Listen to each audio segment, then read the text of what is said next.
ขายธรรมศาสตร์ภูเขาให้เบิ่งได้จ้าพลานหินต้นดอกไม้ก็งามงาม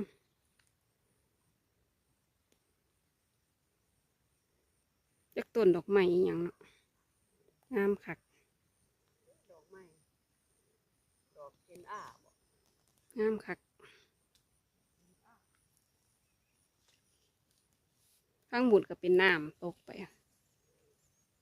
แล้วสิไปทายให้เบิ่งอีกรอบนึงนะจ้าเป็นน้ำไหลให้เบิ่งนะจ้า